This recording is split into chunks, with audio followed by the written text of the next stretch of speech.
अरे बाबा तो बतियावत हमा चला चला मम्मी से कही एक दिन बोलू क्या ठीक है बहुत बर्दाश्त करती तब से मत खराब अरे छोड़ो अरे ससुर हमके देल है अरे ससुर काहे ना हमर ससुर तू कोटा जन मोरे कोन हंसी जन मारी गई हो हां हर झगड़ा सारे लगावे ले अरे तो का गई बता हां वो भी का गई अरे अपन मरद गले हम बहुत बर्दाश्त करते तो उसे जान बंदना ठीक है ये कहा कि हम बर्दाश्त करते कि हमार ससुर हम तो कर रखले हम नहीं त ना हम तो के जान ने तौन कह देले होती तू हां ससुर तू इतने नेक हो तो ससुर के रख ले तू ना हमरे पास हम ससुर के रख ले हमार मर्द ना है का कि हम ससुर के रख तो हमेरा मर्द ना है का अरे मर्द रह के का दूसरे का निदम लूटे पाटे पे लगल हो हम लूटत ना है हां काहे ना तू ढेर बोला तो बढ़ चढ़ के हम कुछ बोले ना चाहते जान लो तोहरे चक्कर में पूरा हमार बाबूजी पूरा जिंदगी अपन बर्बाद कर देले हम पूरा घर द्वार मैं पूरा दे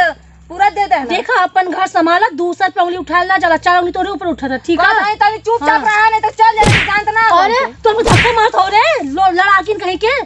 धक्का ना मारे तो का हो तबे तो हाथी हो कि ना तो धक्का तू ऐसे हमके मार दो रे सासू को भी तू मार तो तबे मेरे पास आ जाता है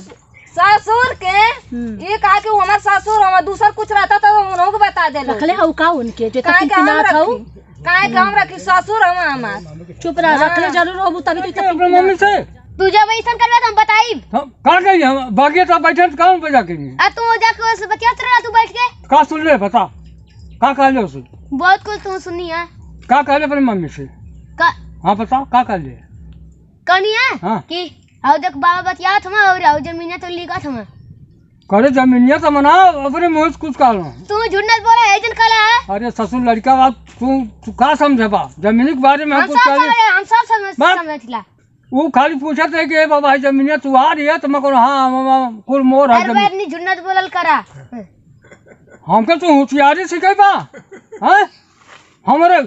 आगे की जन्मर हम दादा भलवा तू ऐसे करबा त हम करबे न करे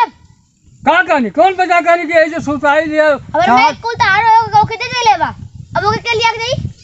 बुढ़ो गरमा मत लाई कवा पे हमरे का गरमा थे हां कह दे थई चोरियो कइले ऊपर से गरमा देखो वो गरम आइबो तो हमारे हाथ में सब कुछ है सब कुछ तो गेले वाला गरमा से निकलवा दे तो के भगा दे रहे ना दे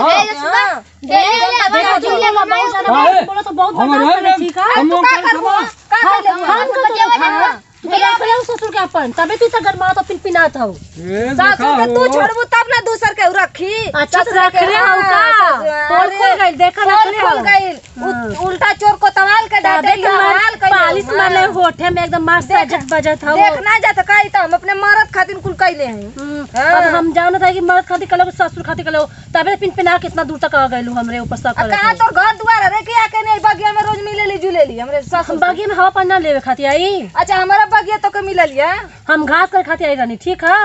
आई घास कर खातिर आई लिया आई कुत्ती कहीं का घास करे आई ले हमरा माय पूरा इज्जत ले आई घास कर खातिर रानी रास्ता पूछे लगले हमसे ठीक है ज्यादा जिल लड़ा हमसे तू रास्ता पूछत है तोर कुल कारनामा हम समझत ही का हो गेल झगड़ा अरे आई देखत ना भाई बूढ़ा के रखले हो हई हां ये अरे बाप झूठा ही अंजाम लगावत है पागल अरे झूठा ही काम करता है भाग दे वैसे बाबा तू दूर बरबरा उलट जे बाप का बोल मार खुद को ये जिल कत ना देखा मेरे माई का तू हार और सब इनके दे देना और जमीनियो इनका ना तू करबो लिखत हम कहो तू का करत हो हमने कहा जाइए मार रहा सामने ई बतावा ऐसा इल्जाम लगाते ठीक है ना से करे हम लिख देनी का तू इनके कहां चक्कर पड़ल हो हां लिख देने इल्जाम ना ठीक है बस रे बुढ़ौती में ये कुल करवा इल्जाम ना ठीक है सुना तू का करत हो तू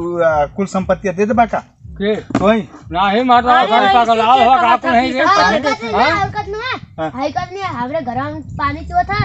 जमीन नहीं था मैं आपा तू घर बनवा देता हमके और कसम तो हमके अपने घरे घर बनी नहीं पाओ तो सोचे चला दूसरे घर अरे बनवा हमारा गरीब आदमी मांगे क्या बात है अरे तनी तू दानमा भी रवा धंधा से भइल हवा तू इतना रुपया पैसा वाला हवा काहे न देबा का पैसा में लागल भाई भूखा सूखा के पेट भर रहा तब टोकरा से बात मिलिया मत इनसे पे हां हाय हमार मरद अरे हमार कोनो गलती ना है मैं ना जान ना गलती काहे ना सुन तो गोल पर नहीं तो फंसा के लुटबू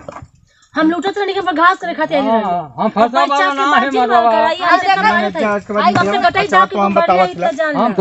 तो बहुत काबिल हम भैल बा। हम तो फंसा संपत्ति वाला दे देला इंसान तू। जाते हैं, ठीक है। हम हाँ, फंसा तू वाला जा, फिर इंसान मिलिया ना मत। है। नहीं तुम चला तुम बताओ चल तो करे घरे तू चला घर अरे काबिल बढ़िया भैल का हो चला घर में बताओ अरे थी ना। चला तू घरे चला घर में घरे चला चला कहाँ के डर पड़ल ये घरे घिसरा के जाती चल तू घर बतावले बुढ़वा कनी बुढ़ौते में रास लीला करता है बेटी पतो के उम्र का लड़किन से बतावले पूरा घर बर्बाद कर बतावले ई बुढ़वा से फसल ये है बतावा एकर जवानी इतना फाटा कोनो जवाने से जाके फस हमरे बुढ़वा पे का डोरा डालती एक कटे हमर मंगलसूत्र पूरा मैं ले जाके गहना गुड़िया दे के इतना बढ़िया हीरोइन बन के आवत है बतावले पूरा हमार जिंदगी बर्बाद कर देला बुढ़वा शादी ब्याह करके घर में हमार कुकुर का जिंदगी हो गई है।